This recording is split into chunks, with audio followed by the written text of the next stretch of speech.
What up, ladies and gentlemen? It's the Drip King, Jimmy Pepe, and I'm back. And I brought a friend. I brought Nick with me. Nick the Geek. Y'all know him from over at Wrestle With Your Thoughts. I don't really have a game plan for this thing yet because it's a new show for us. And we're going to be tackling AEW Dynamite. That's why it is called Boom or Bust. I tried to upload the graphic to the StreamYard. I didn't want to do it today, so I'll have to figure that out. It'll be ready next week, though. We look more professional, all nice, and all the bells and whistles. That's what we're going to be having next week. This is just kind of a trial run, I guess, if anything, get our feet wet, get used to it and all that. Because I haven't done a review in a good minute. It's been a while. I think since my Raw recap, that's the last one I've done. I don't know about you. But how the heck are you, Nick? It's been a while since I got to chat some wrestling with you. Yeah, it's been a hot minute, Jim. I'm good. Flipping just same old, really. Playing a lot of games, living a lot of life, watching a lot of wrestling. And we're going to get to talk about AEW Dynamite, which is something we hardly ever get to talk about when we do the show. So it's like we got rid of all the AEW haters from the room. And now it's just the AEW people who kind of like AEW every once in a while, which does good shit. Bad. But I did go to All In. I didn't go to All In, but I am going to go to a pay-per-view one day. I go to a lot of Dynamites and Rampages and Collision stuff. So I'm there. So just to hit the gist of this before we jump into the review, this is how this is going to work. We're going to go over each and every match/segment that happened on the show. I don't care if it was 2 minutes, 10 minutes, 30 seconds. We're going to touch on it, and we're going to talk about, one, if we liked it or if we didn't like it, and two, if it made sense to go with the show. That's what we're here for. And since we both really enjoy Dynamite for the most part, we're just very critical when things when they produce shit. I felt like this was the perfect pairing to do this show. Like I said, I love doing the review shows. I just kind of got burnt out doing them by myself all the time.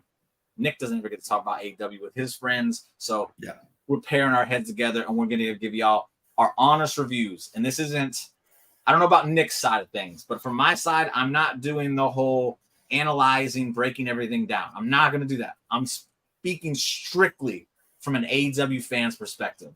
I'm talking about the things that I think work, the things I really enjoy, and the things that I just think they need to scrap and be done with. Kind of like the MJF Adam Cole feud, which we'll get to, because it definitely looks like they just scrapped it and moved on. Yeah. But I'm getting ahead of myself. Now that y'all know the deal, we're going to get into the show. AEW Dynamite, Boom or Bust. We got Courtney in the chat. Yay, she is happy. Welcome back, fellas. Thank you, Courtney, for joining. As always a pleasure to have you in the chat. What up, Cameron? Good to have you, man. Good to have you. Oh, thank you. I just got the orange to go with the orange. You know, I gotta keep it. I am the Drip King. I gotta keep it represented. But much appreciated, Cameron. Good to have you in the chat. You a down supporter as well. You've been down since day one, I believe, man. I appreciate it. They pulled Mariah May versus Serena, put that match on next week's Dynamite. Yeah, I am curious as to what happened with it, but we'll get into that. We got another women's match anyway, so it's all good. Yes, sir. Yes, sir, man. Thank you very much. Okay, so first up on the agenda, Mercedes Moné kicked off this week's episode of Dynamite to I'm so sick of that shit. I'm so sick of that title. And her balloons all over the place. Nice. So she can gloat. I'm TBS champion. So before we get to the second part of this, I want to know what your thoughts are with Mercedes Moné getting to open up Dynamite as the new TBS champion. Right. Now, first off, I want to say I was always a big fan of Sasha Banks. I think Sasha Banks is a phenomenal worker.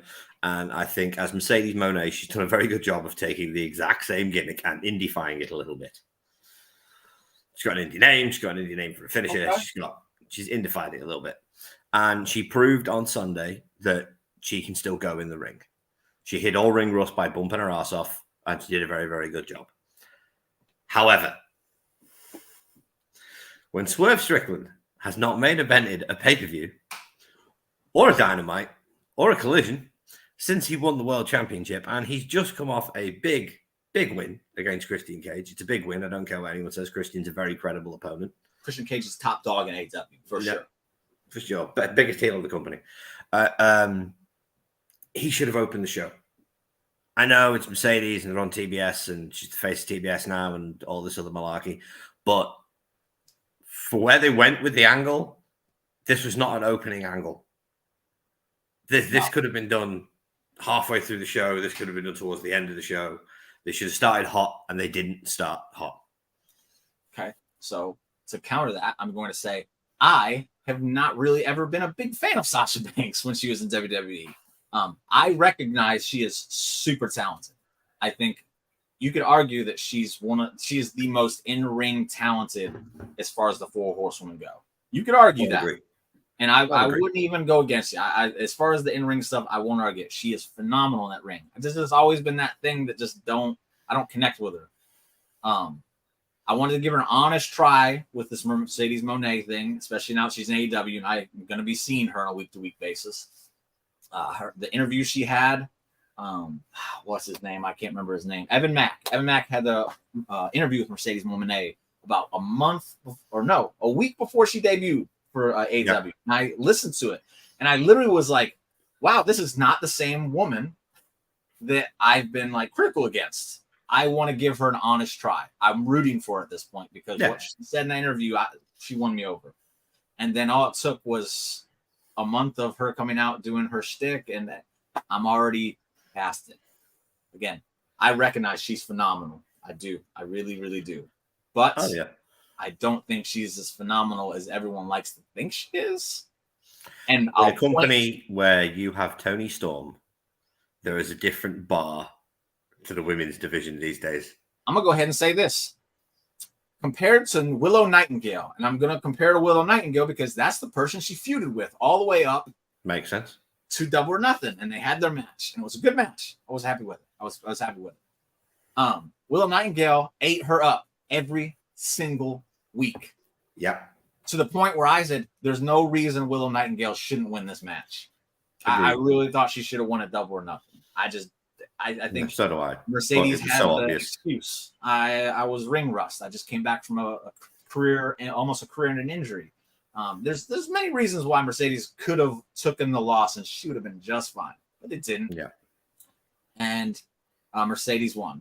So she starts off the show, and it's funny you brought up Swerve because when Swerve won the title, he didn't get the same treatment. Nope. And as a fan of Swerve, and I'm going to go ahead and write this down, go back and check it if you want to on my Twitter. When Swerve got signed, I said, this dude is going to be a top 3 for AEW all time. Yeah. He's different. He can go with these guys that are the indie talent, like the ones that are indie-rific that people love and praise and all that other stuff. Mm-hmm. He can go with them. He has aura. I know that's the big word of the day these days, aura. Swerve has it. He's the guy. So it kind of was like, why is this happening? Why is this happening? But then we'll move on to the next part of this because what happened was they played back the angle where she got attacked in the room. They're like, who did it? Who did it? Who did it? ExtremelyCredible.com reported it was going to be Sky Blue. And guess what happened, everybody? It was Sky Blue. I was excited about this for about half the show. I was like, hell yeah, Sky Blue in a program with Mercedes. Yeah, run, brilliant. Baby. That's what I want to see. And then when Sky Blue came out and announced that it was her and all that, what did you think? I was happy for Sky. That's the best way to put it. I think working with Mercedes is, regardless of detraction, she's a huge name. So for Sky to get to work with that huge name is good for her career. It's good to help build her up. However, for that to happen, you need to work a program with somebody, not just get squashed an hour and a half later. So question before we move on. Question. So did you know right away that they were having that match tonight or that on Dynamite? Because I thought it was just leading to something. Yeah, so did I. Because as Courtney put up here, we were supposed to get Mariah May versus Saraya. And then all of a sudden they stopped promoting it. And then all of a sudden they're like Sky Blue versus Mercedes Moné. And I'm like, tonight? What? Really? I thought they'd at least save it for a week so you can build something and do something with it. It just seems like a total waste of a good cake. to put it bluntly. It's like you bought a cake, you took it home, you looked at it, and you went, "Nah, throw it over there." And it's just why are we doing that? There's something else they've done later on in the show, which I'm going to bring up, which we'll get to, which irked me in a similar fashion. Sky's a tremendous talent. She's very good at her job. She's come along a baker's dozen over the last couple of years in talent. People talk about Julia Hart's progression since she came into AEW. Sky Blue has matched it easily, 1,000%. I don't care what anyone says. The character, and I think she's better in ring. Yeah, for sure. She didn't have anything to really sink her teeth into character-wise like Julia did. And this isn't a knock on Julia Hart because she's fantastic too. All the flowers in the world, she deserves them. But Sky Blue is right there with her, and to see her they started a program with her, and then they just pulled the rug out from under it for a throwaway match to have the throwaway squash. I was like, what the? So I'll let you finish what you had to say, and then we'll grade this. The best way to put it is, for the last few months now, we've been hearing the phrase, "Where's the feeling?" when it comes to AEW. And unfortunately, sacrificing your originals to your new fancy toy is not a way to restore the feeling just for the sake of a match. They could have had any jobber take on Sasha Banks last night, any jobber, and it wouldn't have mattered. But they chose an up-and-coming talent who needs a rub and instead got squashed. I won't say a jobber, but there's plenty of talent on that roster that they could have done it. At least to prolong the Sky Blue thing until, like you said earlier, next week. Turn it into something. Give people a reason to come back next week. Oh, this is what they did this week. Okay, I want to see that. I'm going to tune in next week and I'm going to watch it. Exactly. That's a miss with AEW, in my opinion, that they don't book week to week like that. There's no open end. Slightly get into a slightly off topic, but it's still on topic because AEW. All the news has been reporting lately that Tony Khan's gone a bit late 2010s Vince McMahon with his booking, as in it's gone from the company having Excalibur do meetings after Dynamite to tell them what they're going to do the following week, to where he's making changes 1 hour before the show, and this apparently allegedly happened before Double or Nothing as well, and I'm assuming happened on Dynamite, which is why the Saraya what's her face match didn't happen. So I'll touch on that one as soon as I'm here. But again, that's a report. I'm not going to get into it because I never really truly believed those reports, even though they've come out now and they've ended up being, for the most part, true. I'm still not going to believe them when I hear them second, third source, like for third hands. Like that's just how I am. If I'm wrong, I'm wrong. But I'd rather be wrong not listening to a third source as opposed to being wrong listening to straight out the cat's mouth or whatever the phrase is. I'm going to listen to directness. I'm not going to listen to he said, she said, he said, she said that this was going to happen. No, I'm not with it. That's why I'm not into the reporting crap. But the Mariah May Saraya one, I did see that Saraya tweeted earlier yesterday that she said she was going to start speaking her mind, and then her match got pulled. I have to think something happened there. I don't know. Possibly. But I'm sure the match is next week, though. They didn't get rid of it. They just moved it to next week. So we'll see what happens there. But Mercedes Moné, opening segment to Dynamite, you're going to give it a thumbs up or a thumbs down? Oh, no. Nick said thumbs down. And unfortunately, I hate to do this because Sky Blue is so awesome and she's one of my favorite AEW. But it's got to be a thumbs down because it wasn't a way to open the show, especially the show after your big Double or Nothing. Like, I know. That was that. It's just, you had a chance. You had a chance to really blow it out the water. So I mean, this was 1 week where doing AEW booking where they put the main event on first would have been a good idea. Question for you, real quick. AEW Double or Nothing, what would you grade it out of 10? 8.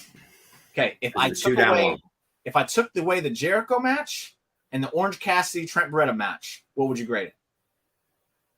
8.5. Get rid of the Moxley Takeshita match and I'll give it a 9. What? I'm talking about this. No. I really enjoyed the Moxley Takeshita match, but there were no stakes to it. It didn't need to be on the pay-per-view. We'll talk about this one later. Anyway, so next up. Oh my goodness, I'm dropping stuff. I'll promise I'll be in the groove here sooner or later, everybody. Next up, Swerve Strickland the guy who we said probably should have opened the show. Should Came on second, and he was taking on Killswitch. I almost said Luchasaurus. I correct myself. Taking on You might as bloody well. It doesn't matter what they call him. He's still 10 tons of crap. I know you love him so much, so I'm going to ask you, why did this match happen? Because he ripped one of Swerve's dreads out. That's it? Yeah, and then they did it with a stupid angle, because if you saw it, when he cut off Luchasaurus' hair, he cut the hair extension that was attached to the mask. Yeah, my son caught that too. Like my 12-year-old kid was like, hey, that was from his mask. So yeah, so I didn't do anything for it. I was sat there watching this with my brother and found myself asking the question, I thought he beat Christian. Yeah. Surely that should be dead and buried now, and he should be moving on looking for his next contender. But no, instead they had him wrestle a man whose wrestling style is as prehistoric as his gimmick. And it was a good showcase for Swerve, at the very least, which I'm always happy for. At least he gets to show out during these matches. But yet again, why not just open with this? So this is what I was going to say. So to defend AEW here, with what you said, he should be trying to find out who his next opponent's going to be. Mm-hmm. To be fair, they had a match in the main event. I know, already announced. So I'm fine with him just wrestling Killswitch. No. I don't like that it was pre-announced. This is one of the big gripes I've always had with AEW is they literally tell me everything that's happening on the show ahead of time. So I know what to tune into, what not to tune into. And hey, if you're trying to get viewers in, I think you don't need to do that. I've always liked the crash course style where things happen and they turn into things. And I think there's a reason the Attitude Era was so successful. A great way to have gotten into this match. Swerve comes out, has his celebration. You know, it's a month late, but you're not truly the world champion until you defend your title for the first time. He did it. Boom, have his thing, and then Luchasaurus crashes the party because he's not done with him.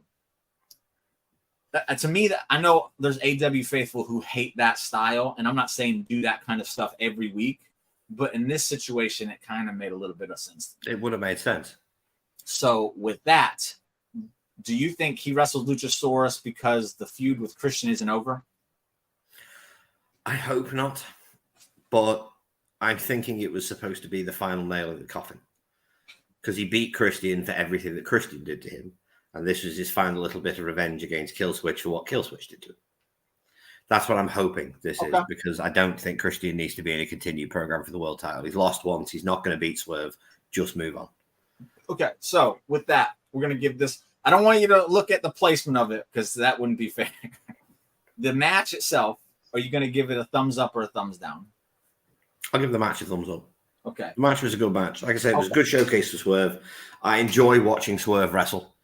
And when you are essentially putting him in the ring to be the dominant champion, to be the guy that is in control of the match, showing off what he can do, it's always good. He's there to still prove himself. Exactly. I feel like that's his thing with the world title, is that I feel like there's still a lot of people who don't think he should be champion, maybe. And I'm sorry, but anyone that says that's an idiot, because just take his entrances for one. To be...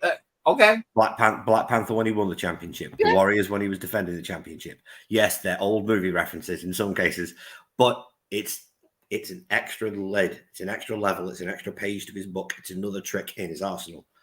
And that shows that Swerve is not only worthy to be world champion, but for sure, is wanting to make something of the title. It ain't me saying it. Everybody should get that. I've been, like I said, day one, I've been like, that's your guy. That's the guy you strap the rocket to. And I'm glad they finally did.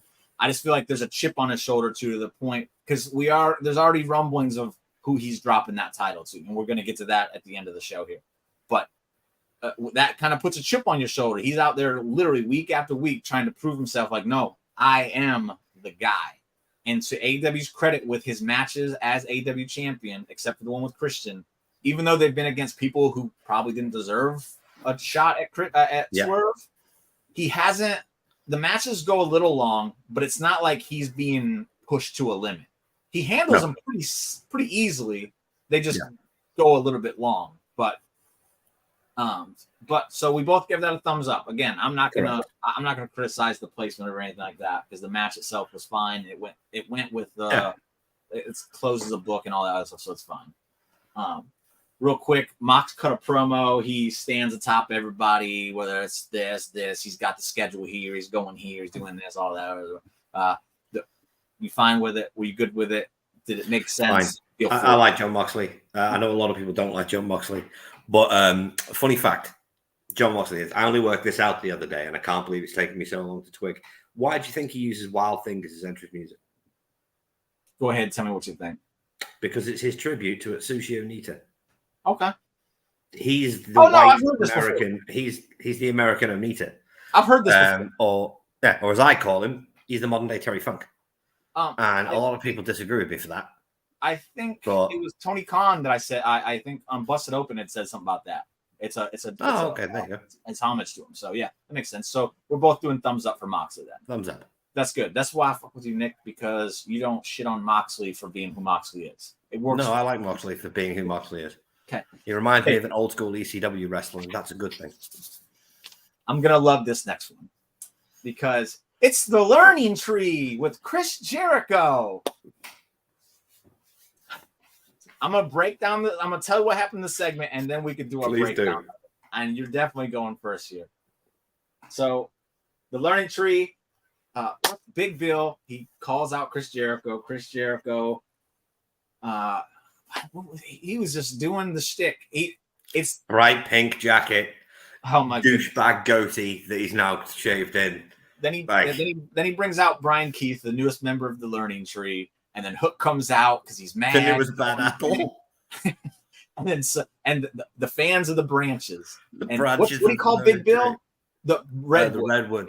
The Redwood. And then Samoa Joe stopped Hook and made him go with him. There's obviously a pairing going on there. That's fine with me.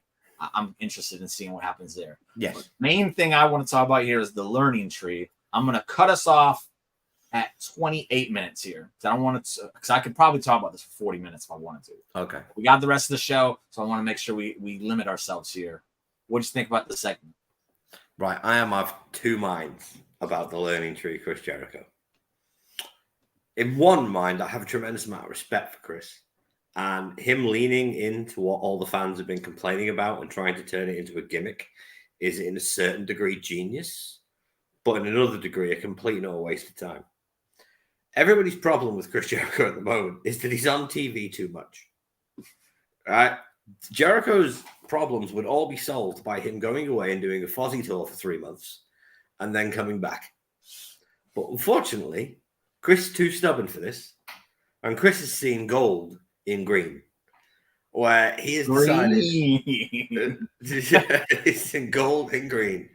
Right? And he has decided that he is going to take all of these complaints, and he is so good that he can turn these complaints into money. And to a certain degree, I think he's going to work. I can't believe I'm going to say this, but I think a lot of Chris Jericho's ideas are bonehead stupid. But you give him 3 months, and it's gold. He did it with the list. He did it with the not talking gimmick. Right? He's done it with all sorts of stuff.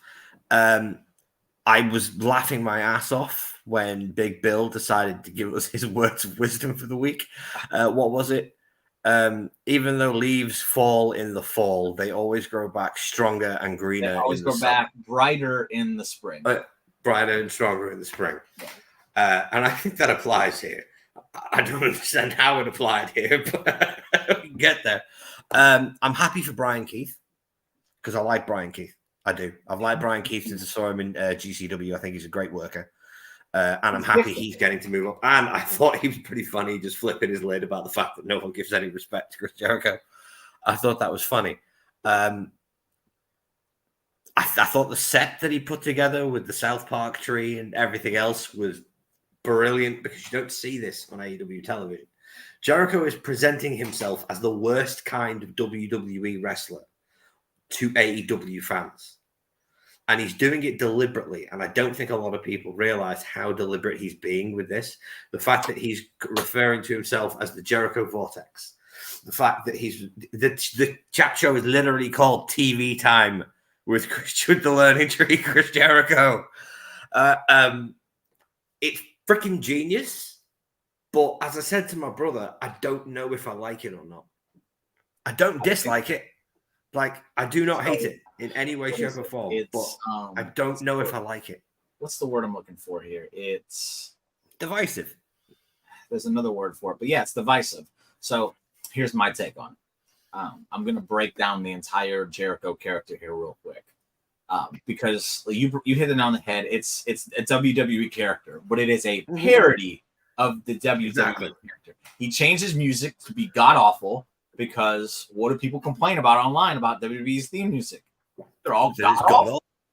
What's one of the things we've figured out about Def Rebel's little formula of music? They put that shit in the beginning of Chelsea Green and all this. We learn things. The learning tree. It's brilliant. The TV segment, the TV time, that's literally Miz TV, the KO show, all that stuff. Yeah. Taking up TV time. So it's brilliant. That thing's brilliant. I can't believe I'm saying this right now. But what Jericho does better than, like you said, he did it with the list, he did it with the non-talking. He sticks with something. He don't care if it doesn't work because he knows if you stick with things long enough, eventually it's going to get over if you're persistent enough with it and you find a way to mold it in a way that works. And I think he's done it, which is absolutely insane to me. Do I not like the guy? I think Chris Jericho is one of the best of all time. I've loved him since WCW. I don't like this gimmick, but I don't like it in the sense of I want him off my TV. I want to see Jericho get his butt kicked, and that is what a heel is supposed to do. Exactly. And that is why I need to give Chris all the credit in the world for this, because it would have been real easy for him to just cut it off, disappear for 3 months like everyone wants him to do. And he's like, no, I'm sticking with it. And hopefully, because a lot of people say he has, I don't think he has. Hopefully he finds a way this time to get some people over in the same sense of Daniel Garcia. Because as far as I'm concerned, that's the only one he's gotten over in AEW from where they were, and when he was done with them, they were better off. I'd agree. Hopefully he can do that with Brian. Sammy Guevara has been stuck in the vortex and not going anywhere for 4 years. 5 years, sorry, now. But no, I'd agree.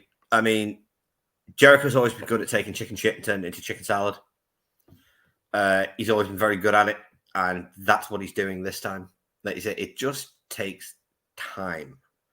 A lot of things just take time. And like you say, he makes you stick with it. And if you stick with it long enough, it works. It's a time-tested formula.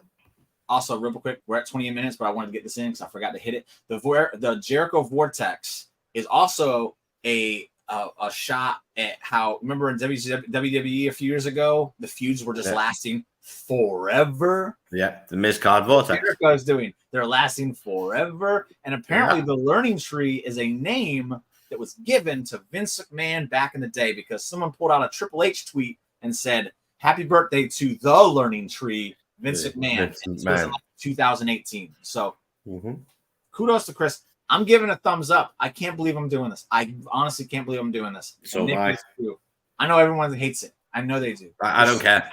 I don't care. It's not made for you. It's not made for you. It's made for cantankerous wrestling fans that have watched for 35 years. That's who it's for. And the people who are saying the AEW faithful. I don't believe you. I don't believe you. When I look, I'll look at the breakdown. You're still going to be able to tell me what happened in the main event. Yeah, I'll look at the breakdown for the ratings to see how like it dipped and all that. But I don't believe people. I don't believe them when they're like, "Oh, I'm turning this off." Yeah, I used to say that about the Young Bucks, and guess what? I was lying. I was still watching the Young Bucks. I know that's what y'all do. I know it's what y'all do. So, real quick, I like this part because, Hook and Samoa Joe, good pairing, yes or no? Yes. Okay, you're looking forward to it, yes? Yes. Awesome. We're on the same page there as well. Stephanie Vacker. Sorry. I literally just heard her name for the first time last night. I've seen rumblings of her. I don't really know her. I have seen one match of hers from CMML, which is from, I don't know, some big show they did a few years ago, and that's it. So the dipshit that I saw, man, I can't remember his name. He's like, if you don't know if your response to Stephanie Vacker is who, you're an idiot. No, you're an idiot, because this man watches a ton of fucking wrestling, and if he is still of that kind of mindset, I know that it's okay for me not to really know who she is. I have seen one match of hers from a big show from CMLL, and that is it. She's a good worker, but I knew nothing about her. The only other thing I know about her is she's actually been signed to AEW for 2 years. Is her, or is it someone else?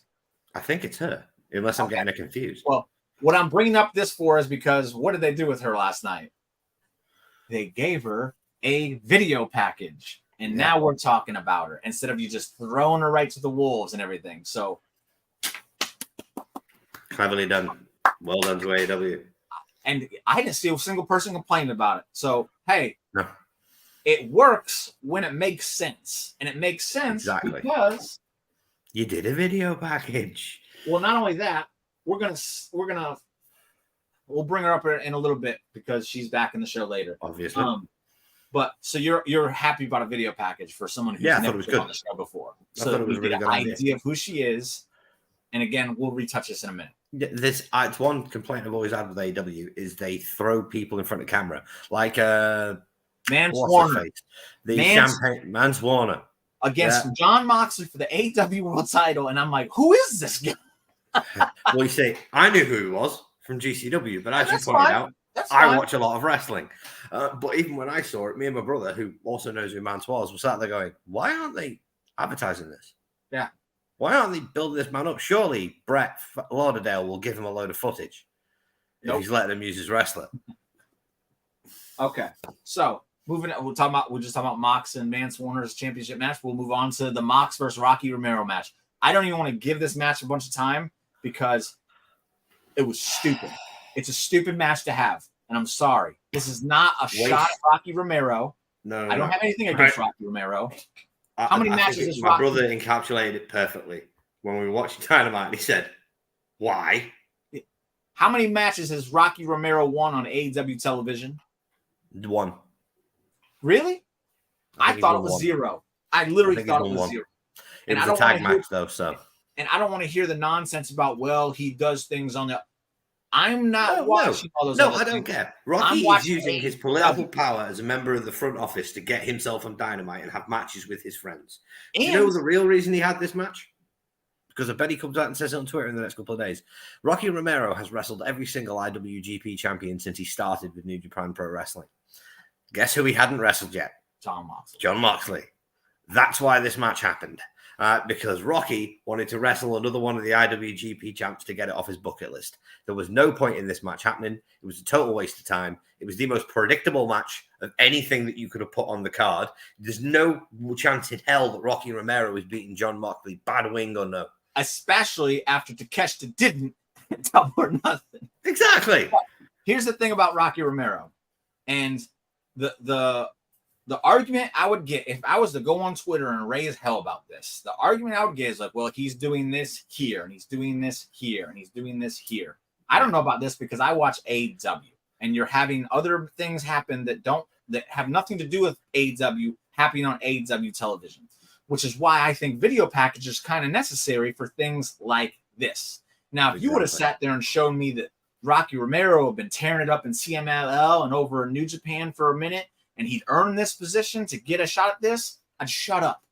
But you didn't, and I don't ever see him do anything on Dynamite, so I don't think he's worthy of it, especially, again, after Takeshita couldn't beat him. Couldn't get the job done. We all knew who was winning this match. I don't care that Moxley's injured. It was far too competitive, and it was a silly match to have. Mox should have smashed him in 2-3 minutes. I'll say 5. Based on how Rocky has been presented in AEW. Yeah, give him 5 minutes.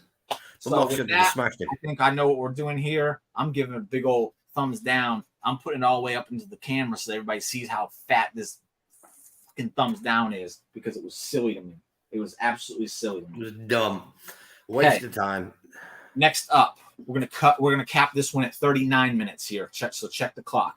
Don Callis contract. He comes out, he offers it to my man, Orange Cassidy, who then rips it up, says no. And then out comes Stokely and Chris Statlander, who's like, well, I would like to answer on behalf of my friend.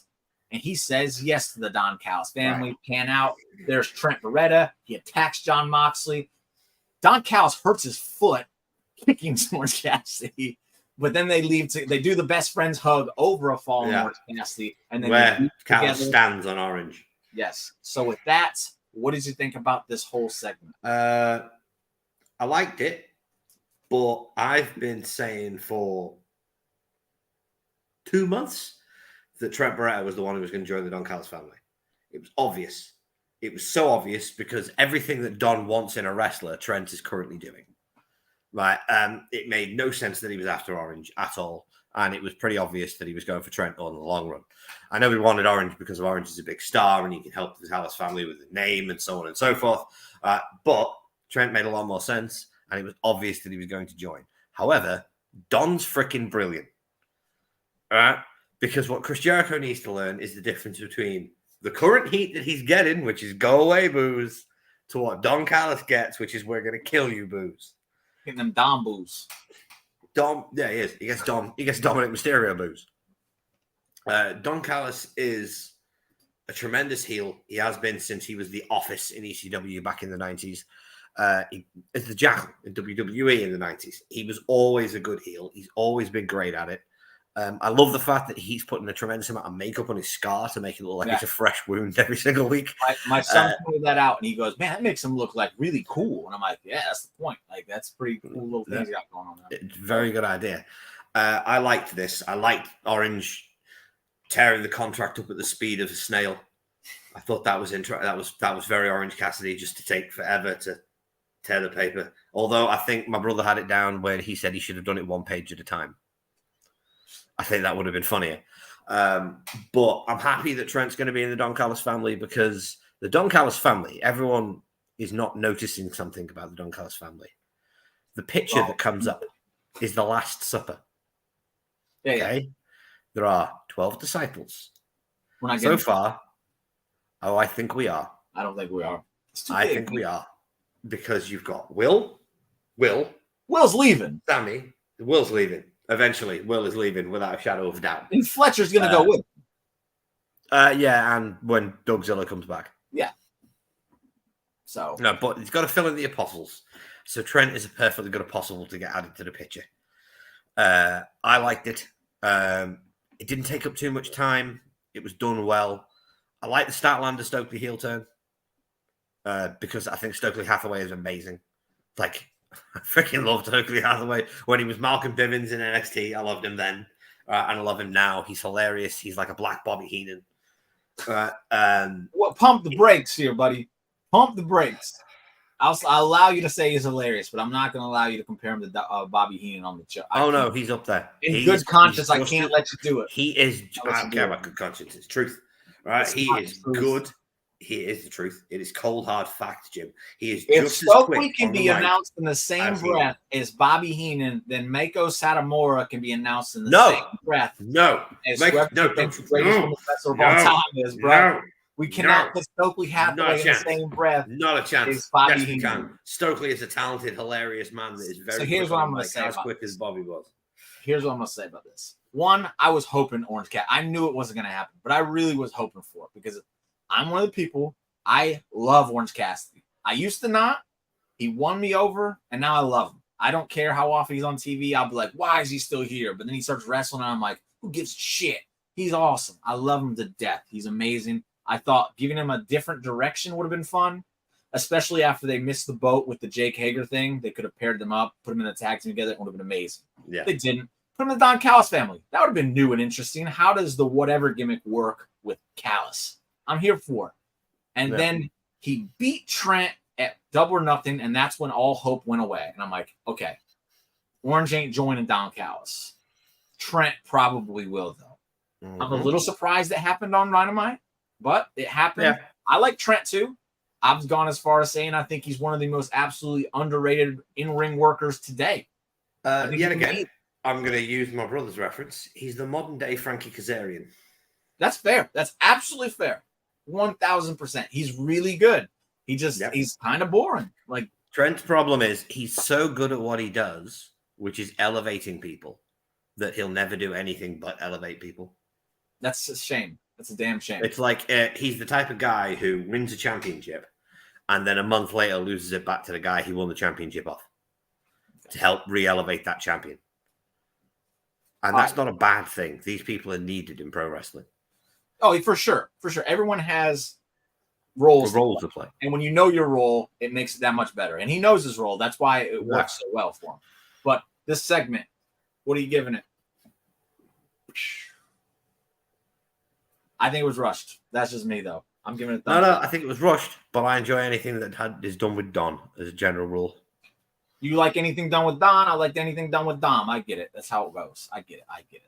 So we'll move on from there. Oh, just to bring it over to the other side of the fence momentarily. Looks like you might be right, Jimmy. I've been right since July 30th, man.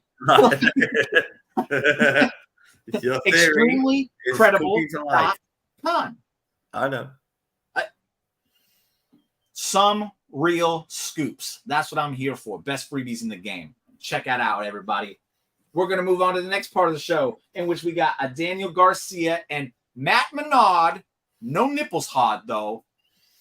They had an interview, and it looks like, or sounds like, Daniel Garcia had his eyes set on Will Ospreay. Indeed. So real quick, just give me a quick little I have nothing to really say about it because it was kind of just a boring segment to me, but I'll let you have your... I'm happy for Danny Garcia. I should say, I think Danny Garcia is one of the few guys that benefited from his relationship with Chris Jericho. And I think him having Matt Menard, Danny Magic, as his manager and personal commentator has improved his standing in the company. Him going after Will, great, fantastic. I want to see the match. I also I'm looking forward to seeing Danny climb his way up the rankings to get that match, which is what he said he's going to do. But as they say, it's a throwaway segment. This could have been on Rampage or a Twitter thing, like literally, like that's how it existed to me. So it's getting a thumbs down for me, simply because I just didn't think it was needed. It was just fluff. No, they didn't. It was filler. I don't know, especially with what happened later on in the night. Yeah, there you go. Exactly. So with that, we will go to the Mercedes versus Sky Blue match, which is where I was like, what the? Why are you doing this now? Why? Yeah, it makes no sense. You've just rushed what could have been a full 1 month program into 2 hours. I love some Sky Blue. I can't believe I'm upset about having a Sky Blue match, but it's like, why is this happening here? The match itself was fine. It was great. It was everything I thought it was going to be. I'd like to see him have one at pay-per-view after a freaking program, though, or something. But we didn't get that here. We just got a match. So what was your thoughts on the match itself? Perfectly good. Good showcase for Mercedes. Sky Blue showed up, showed out, did what she usually does, which is be very good in the ring for her age. I think she matched up well with Mercedes. She didn't really get starstruck. Mercedes works well with girls that aren't that much heavier than her. Yeah. I think she struggled a bit with Willow on Sunday, which is why she bumped so much, because she didn't really know what else to do. But in the match with Sky, it was good. There was lots of exchanges, a good bit of technical back and forth. And Sky looked good. My problem is that this match happened at all. It shouldn't have happened on Dynamite. There was no need for it to happen on Dynamite. With a program like this, where she's attacked her in the dark weeks ago and it's finally been revealed, you don't rush that to a match now. You give that time to breathe. You let the girls cook, right? Because they might be able to make something out of this and turn it into a good feud. Instead, you rushed it for a cheap rating that you hope you got, and instead you got the same ratings that you got every single week. Actually, two things here. The ratings did jump up this week. It was a pretty significant jump from what I saw. I think it was like 757 or something like that. Well, that's not bad. For the ratings, people, it did jump up. I don't think it was to jump a rating right now. I think it was literally to put in place because of the Mariah May Saraya match getting pulled. I think they kind of just figured something out. I still don't understand why you would take an angle that happened a month ago and rush it through the night and give your blow-off match. No. It didn't make sense. It just didn't make sense to me. It was dumb.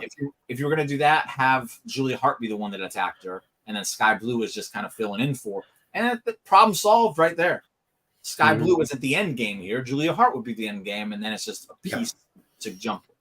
Exactly. So, the match, again, really good. I'd give Mercedes all the credit in the world here. She's selling and she's bumping like she's supposed to. She's doing great in-ring work stuff. I don't think she's done anything outside of her in-ring work yet, though, that makes me say You're here to help. You're here to make some change. No, she's there to make money. It's in the name. She's there to make money. She's got the biggest deal in women's wrestling history. She's there to make cash. You're not allowed to do a great job while she's going to get fired for being that way. Ask my good buddy Phil. So with that, are you giving us a thumbs up or a thumbs down? I'm going this. I like the match. I just hate good match. How it happens. Well, I hated that it happened. That's fair. We're going to go ahead and both call it a 50-50. Good match. Good match, but nah. Okay, so now we're back to your boy Stokely and Statlander cutting a promo on Willow. And here's what I'm going to say about Stokely that I was going to say earlier. I didn't get a chance to. I think Stokely is funny. If you give him 10 lines, one of them is going to be hilarious. One of them is going to be good. The other 8 are going to be misses, bro. I don't think he's nearly as funny as he thinks he is. And I hate to be that way because I like a good manager. We don't have many of them anymore. We got Prince Nana, we got Stokely. And I think that's kind of it. Yeah, it is. Jake's basically taking hiatus. Arn Anderson's finished with the company. I just don't think he's everything everyone else makes him out to be. That's just my opinion. I'm here for. Well, I'm afraid to tell you, Jim, you're wrong. I'm never wrong. You are completely and utterly wrong. Stokely Hathaway is hilarious. The line about it doesn't need to scrape her elbow like all you other bitches, and I'm not even talking about the women's locker room, was absolutely on fire. The way he says bitches was funny. Yes. No, it was absolutely on fire. You only need one banger line and 9 misses in a promo. Half of Bobby Heenan's jokes never used to land. Not over a 3-week period, though. I got to wait weeks to hear something good from Stokely. That's my thing. Well, that's because they don't really give him the material he needs. I thought it was his own. And they've been trying to have him be a babyface for the past. He's not anymore. So no, he's going to here on out. Based on what you're telling me, you're going to get Stokely gold. Stokely, the Brain Heenan, is going to be lights out, awesome, hilarious from now on because he's going to be hilarious and gold from this point on. If he's not funny next week, I'm going to rip into you next week on the show. Okay, that's fine. But he's going to be funny next week. That's if he's on the show. Statlander's a heel is awesome. I'm here for it because she is a badass, and I want her to just rip through people. I'm here for it. I honestly think she's been misused as a babyface since day one. For sure. She's got a heel's face. I know that's a weird thing to say, but she looks like a heel. Like she's got a very menacing demeanor when she wants it, and that works for a heel a lot better than it does for a baby. That man's rude. But yeah, like her demeanor is definitely heel, like 1000%. So I'm here for it. I hope she just starts running through everyone. Yeah, and I wanted to destroy people. Build her up as the one that throws Mercedes. I'm cool with it. I'm cool with it. So now we got that out of the way. Is this thumbs up or thumbs down? Okay, me too. As much as I ripped on Stokely. It was a good segment. Did what it needed to do for Stat. It served its purpose, and that's all I'm looking for in some wrestling. Yeah. So, boom, boom, boom, boom. MJF video package. This is the second video package in one show. What? Right. And this was literally, I like it because he wasn't there, and it was literally to say, hey, in case you forgot who Maxwell Jacob Friedman is, here he is. Here what it about. Boom. Well, you see, I think this was a chronic misstep. Right? I am absolutely fine with the video package. I thought it was great. But that video package should have been introduced to introduce the fact that MJF will be there later on in the night. Not that he'd be there next week. After the Wolverine / Triple H return at Double or Nothing, he should have been on Dynamite. You do not have something that hot go off and then turn the burner off on the stove so quickly. You let it cook for a while, but he should have been there. Okay, here's the problem with it. Had he been there and he showed up, don't you think that would have taken away from Mercedes Moné? Like they're unrolling the red carpet for her as the TBS champion. No, I think it would have put her in her place. Huh? I think it would have shown Mercedes her place on the card. Because yes, you're the biggest star in the women's division. You know, but this is our boy. This is the difference. I know they're trying to roll out the red carpet for Mercedes, etc., but Mercedes isn't a proven investment yet. Max is. He's just re-signed. He is arguably the second or third greatest world champion in the company's history, behind Mox and Kenny. I liked Kenny's run. I didn't mind Kenny's run. I really enjoyed Kenny's run. Max had a really enjoyed Kenny's run. But no, he's one of the best world champions in the history of the company. He's proven gold. He's proven ratings. He's proven to be a complete draw. You have him on the show because next week they can build up. But now you've got half the fans are going, oh, now I've got to wait a week to tune in to see Max. But they will tune in to see it. True. They will. This is what I was complaining about earlier. They don't give us open-endedness to tune in or reason to tune in next week. Not giving us MJF this week because they had their plans and they wanted to get it out and they wanted to focus on Swerve's next opponent and Mercedes as their new TBS champion. That allows next week for Max to step in and take his presence and say, yeah, y'all had your fun last week, but now daddy's home and I'm going to take everything because that's what Max does. So I think it was done perfectly. I don't know if I would have had it this late in the night. I don't know. I would have probably put it. I think I would have put it between Mercedes and Swerve to just give people that little bit of wait, Max and then Swerve. Are we going that way? That way it creates intrigue. I think that's what you want to do there. But you did it here after a Stokely and Statlander promo, and then the new Elite came out. And if we're told, I don't see him going after the new Elite. I don't see why it would make sense. But before we get to the new Elite stuff, he's got no quarrel with him. Max video package, thumbs up, thumbs down. You already know. I'm saying, boom. Yeah, that's what's up. Just put it in a different place, everybody. Yeah. Now, I'm about to blow your mind. We're going to talk about the new Elite here, which is my favorite thing in AEW at the moment. Jack Perry, the guy who cost my buddy, my boy, to leave. The Bucks, who I've always hated. Yeah. And Okada, who I've routinely said, based on my little bit of knowledge of him, slightly overrated. I love what they're doing.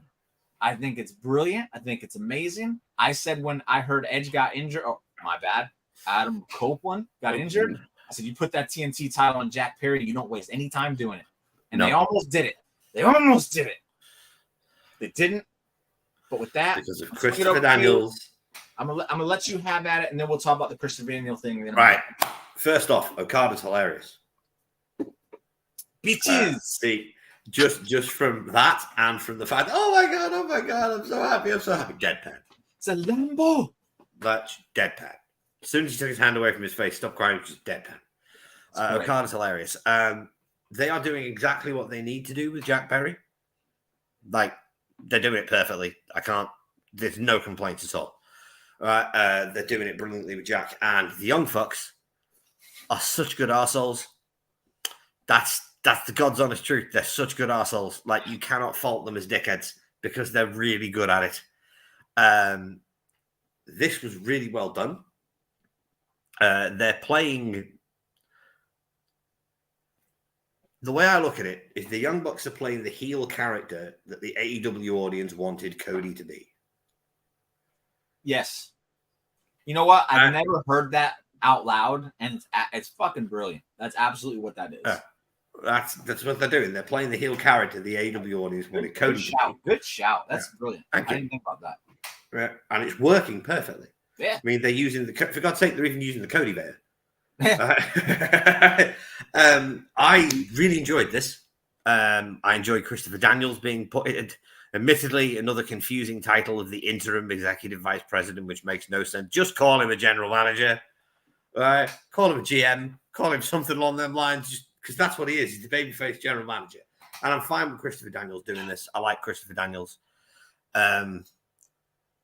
However, I know he's only doing it because Kenny's just had surgery, so Kenny's not about to do the videos for the interim GM stuff.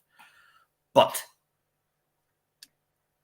Christopher Daniels, as much as I love him, it's a nobody. Not a big enough name or a threatening enough figure to be the figurehead of the guy going up against the Elite.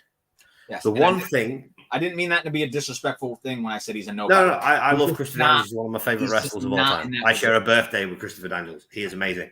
He's not in that but position. He's not at that level. He never has been at that level, which is unfortunate. I mean, the one thing I did really enjoyed coming out of this is that the Acclaimed came out to back him up. Weird. Because if we're going to get the Acclaimed back to being a tag team and away from trios and in a program against the Bucks, I'm happy with that. They're not going to win, but it'll help raise their stock again in front of the fans, which is needed because they've gone from being the hottest thing in the company to near enough forgotten over the last year. One of the hottest things in all of wrestling because they were. Oh, yeah. And now they're just. It was ridiculous. And now they're just another team. When they come out. And why those goddamn trios belts? They are cursed. They took the AEW titles off, the tag titles off them way too soon. Yeah, completely. Just so they could get FTR and the Bucks again at flipping Forbidden Door last year. They should have made that a 3-way if the Bucks were going to lose anyway. This is why I hate the Young Bucks. This is why we all hate the Young Bucks. You done brought it out and trying to be nice here. I know. But no, I enjoyed the angle. I love the fact they bought Okada with a Lamborghini with the Rainmaker license plate. That was cool. And I'm disappointed they didn't award the title to Jack Perry. Okay, so I think it would have been a perfect Triple H Reign of Terror parallel. So here's what happens. They did do it, but it was taken away by Christopher Daniels, who I'm just going to go ahead and say, I don't care. Tony Khan should be in this position. Yes. He is the guy who gets people talking. He needs to get out of this mindset of like, I can't be on TV. Don't be on TV every single week, taking up TV time. A position like this. Be Jack Tunney. I guess I couldn't tell you. I don't know enough about it, but just show up in times like this where it's needed to put them in their place. Back in the day, WWF at the time had a president called Jack Tunney, who was basically the on-screen Vince McMahon. Okay. He barely ever showed up. He only ever showed up maybe in video packages or occasionally in person to enforce the law or award championships. Like they could have done last night. Exactly. It's exactly what Tony Khan should be doing. He should just have a security detail around him at all times whenever he appears to protect himself from the Young Bucks and the Elite. But he should be doing this himself. And honestly, you know what would have happened if Tony Khan is the one that came out last night? Mm-hmm. The crowd would have went crazy. Yep. He is a babyface to that crowd. Whether the internet wants the internet can hate him all they want. The AEW crowd loves Tony. When I go to these shows, he comes out 4 or 5 times a night, and they eat it up every single time. So if he was to come out there and be the one that enforced this shit, especially seeing as how they drug him out there the night before or earlier that week, it would have made perfect sense. I do like that they're not going the tournament route here because you have the Owen Hart tournament coming up, so it would have been stupid to do it. You're doing a ladder match. I hope it's more than 4 people because I think their multi-man ladder matches are absolutely insanity. They're stupid, crazy, and they're brilliant. And I love them. I love the stupidity of them. So I'm glad that they went that route. With that said, real quick, who do you think wins it? The title. Yes. Who do you think wins the TNT title when it's all said and done? Jack Perry. Thank you. I say the same thing. So with all that said now, what are you giving the segment overall? Okay. Exactly what it needed to do. I don't like the Christopher Daniels thing at all. I don't. I just don't. No, I love Christopher Daniels, but it's the wrong guy in that. It's the wrong guy in that position. It's not a knock on Chris at all. You know who it should have been if they were going to use a wrestler? Bryan Danielson. Adam Page. No. Because he was suspended by them, just like Kenny was fired by them. For the storyline, it works that Page is positioned in opposition to the Elite. They could have gone with a kayfabe injury.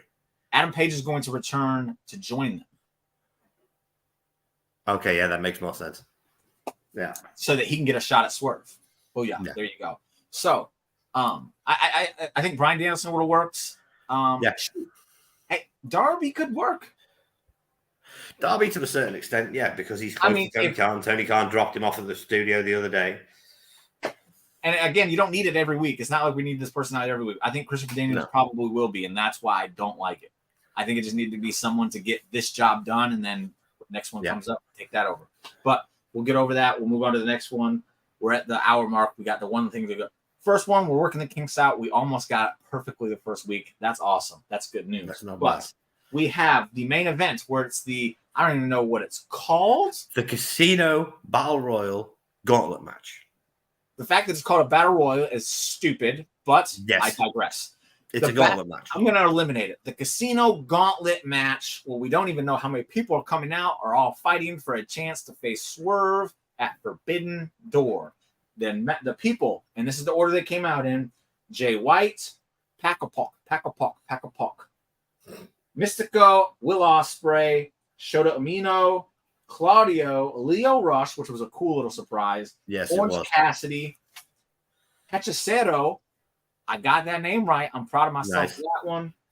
And those are your 10 contestants. Packer Pac, that's one of my new favorite things. I'm going to say it every time we bring them up, though, just so you know. Packer Pac. So when you saw the people coming out, I want to know who you thought was winning. Jay White. I love you. Bang, bang. That would have made sense. And then he says, Juice Robinson, you take my role in the trios, and then we be all gold. Bang, bang. Exactly. I literally was sat there watching it with my brother. Hello, Amanda. I was sat there watching it with my brother, and I said Jay should win this match. One, he's a heel, and Swerve's a face. So that makes sense. Makes perfect sense to have him be the guy to challenge Swerve. Only 10 of them came out, Courtney. And he'll be an absolute banging match. Jay White versus Swerve. That'll be fantastic. Jay White will be put into the position that he should be in. Right? However, now, I am the biggest Will Ospreay fan in the world. I've met Will twice. He's a nice bloke. He's a bit of a dick, but he is one of the best in-ring workers of the modern era. He's a phenomenal wrestler to watch. He's got a great personality. He cuts great promos. He does everything right. He should not have won this match. Real quick, just to stop you. Do you know that? How did he win the chance to face for to get the international title? Battle Royal. Remember? Type thing. He won the exact same match. Oh, there you go. That's my problem with this thing. Mm-hmm. Because I'll say this, I didn't think why I don't like the Jay White thing is, one, he's already lost a world title match. I don't want him losing another one. Which he would against Swerve. And two, we've seen Jay and Swerve, so I don't want it to be just a throwaway again so Jay can lose, because I think Jay is probably the most well-rounded wrestler outside of MJ. I went on record and said that Jay White will be World Heavyweight Champion within his first 5 years in AEW. I'm still on record saying this. When I predicted my next 5 world champions, he was number 2 on that list. I think he's amazing. He's probably my favorite wrestler that I don't really talk about a lot. There's never anything he does that I dislike. I love it all. But I didn't think he should have won this. And I like that they put him first because it kind of protects him from that. He had to go through the gauntlet. And literally everyone that came out was after him. Like, get him. Pack a Pac. Definitely do it. Will Ospreay. Claudio was chasing him around all over the place. I'm going to go ahead and give you a name that might surprise you. And it's basically because I don't know who the guy is. I just know who he is. And it would lead to something that I want to see. Okay. Shota Umino. You mean Umino? Yeah, because that leads to Moxley's boy. That leads to Moxley. I think that Swerve and not Will Ospreay. I know people are going to give me shit for this. I don't care. Right now, I think Swerve and Moxley are your 2 aces in AEW. They're the ones who have been grinding for you. Yeah. They're week in, week out, busting their ass, putting on the best stuff they possibly can. And those are your 2 guys right now. And I want to see a Swerve Moxley feud. And I want it to culminate in a death match because that's what both of them do very well. Excel better than anybody else. And a great way to get there is a Shota Umino match. Yes. And it's at Forbidden Door, so I don't expect Swerve to lose his title, especially at Forbidden Door. So I was like, why? Oh, that's who I wanted to win. And they didn't. They gave it to Will. And I was literally, this was my favorite. Shout out to Will and Shota. That was what I was like. My exact word, my exact expression was, why? Yeah. Why? It's too freaking soon. I've said to you in the past, Will Ospreay needs to be in the main event facing Swerve at All In Wembley. So when they announced Will was signing, that's what I said. I said Swerve and Will is your main event at All In. That's it. Yeah. And to be fair, I do think we can still get there to an extent. But I'll let you finish before I give my theory, and then we say our goodbyes. Okay. So it should have been somebody else. It should have been Jay. It should have been Shota. It should have been orange. It could have been anybody in that match. It should not have been Will, and I love Will Ospreay. He should be the main event at All In. I do agree that we can still get there. I think that Will can afford to take a loss to the World Heavyweight Champion, and then that can lead to him wanting to build his way back up through the rankings to get there again for All In. However, it's too feckin' soon. Yes. Imagine Orange Cassidy actually joined Don Callis early that night, and then he won this. Exactly. The story writes itself. Tony, give me a fucking job already. Yeah. I don't see Swerve losing to Bandor either, and I don't. And this is what I think is going to happen. I brought it up a little bit earlier when I was talking about Hangman. Hangman's been gone. He's been gone since a triple threat match between Swerve, Hangman, and Samoa Joe. Since then, Swerve has gone on to win that title that they were both going after. And the reason neither of them won that match is because they kept going after each other. They couldn't get each other out of their way. Hangman was out of the way. Swerve accomplished his goal. He's now your world champion. Hangman has been gone for a minute. What better way to protect Will in this match and Swerve from having to lose that title Swerve because he shouldn't, have Hangman come and crash the parade. Yeah. Will then has he could go on to win the Owen Hart tournament so that he gets the shot again. And the new elite for joining them can put Hangman in that match just because they're the new elite and that's how they run things. And then you have a triple threat All In between Swerve Strickland, Hangman Adam Page, and Will Ospreay. And Will Ospreay pins Hangman Adam Page to keep Swerve from losing the match. And then you could continue Swerve Strickland and Hangman Adam Page afterwards, which I'm fine with because I think their feud has been a great feud. They're a great. The whole Austin Rock thing is really funny that people always do. That's the first time I've seen them use it for somebody in AEW where I'm like, you know what? They're not on that level, but they represent the same thing. 1,000%. And I'm happy to see that feud continue on. However, you said Will Ospreay when I want to see Hangman Page as the world champion again, which is again crazy. I'm literally praising all the people that I was shitting on a year ago. Just to go ahead and give everybody an idea of what kind of wrestling fan I am. I'm not biased. You can win me over. Yeah. You can. I'll proof in the pudding on the other side of the fence. I kind of like Bron Breakker now. Fuck yeah. Anyway, because they're doing it right. Yeah. When someone is presented correctly and is used correctly and they're used exactly as they should be, it works. Bruv. Will, admittedly, is probably the most over guy in AEW right now. Yeah. But I just think it's too soon. It's too soon. It's too obvious. Yeah. I hate the obviousness of things like that. That's why I think inserting Hangman into it kind of throws a wrinkle in things and kind of make you.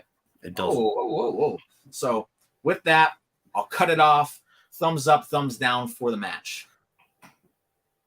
Okay. Booyah. There we go. Now I'm going to tally these things up, and while I'm tallying them up, let everyone know where they can find you and what you're all about, Nick, in case they don't already know. Ladies and gentlemen, if you enjoy what we do here, if you enjoy what I do here, you can find me over at the Wrestling Legion YouTube channel. We do fantasy booking. We do watch-alongs for classic wrestling. Currently, we're doing a show called Take Over the Table, where we rewatch classic NXT Black and Gold takeovers. We do weekly podcasts, which will be returning next week. And always remember, he's a king, I'm a geek. We do what we speak. But realistically, we'll see you next week.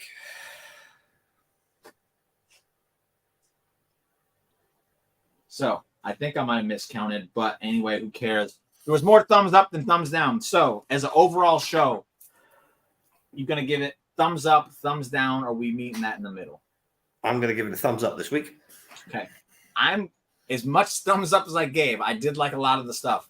I'm going middle because I think the pacing was off, and I think they had things in the right position.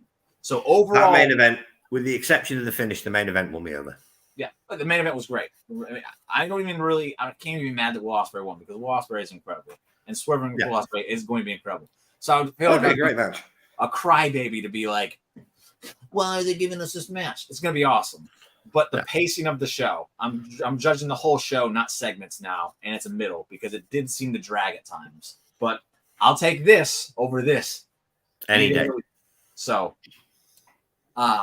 that's been Nick the Geek. He told you where to find him. I'm Drip King Jimmy Baby. Y'all already know where to find me because you're watching me right now. And I'm currently just waiting for challenger for his Wrestling With Your Thoughts because I'm the champ, forever champ, never going to lose that belt You need to champ. hit me up.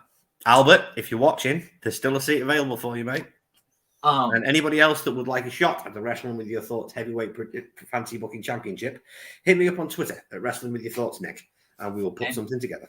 And just so you know, whoever wins it and faces me next, you're going to get something that I haven't done before. It's going to be new, so that's your time to come and try and take me out because I have no idea what I'm going to do with it. It's different. So now is your chance. Come get some. And with that said, thank you all for watching us. We'll be back here next week. We're going to trim some of this time off because we're going to keep it under an hour. Again, we're just working the bells and whistles out for the review. It's been a long time. Shouldn't have left you. But now I'm back with Wrestling With Your Thoughts, Nick the Geek. So with that, see y'all next week. He'll see you on Sunday over on his channel, right? Go watch that shit because it's NXT takeovers and those are awesome. Cap and Maddie are over there with them. Check them out. And with that, goodbye. Good. See you later. And all that other good stuff. What I used to? Oh,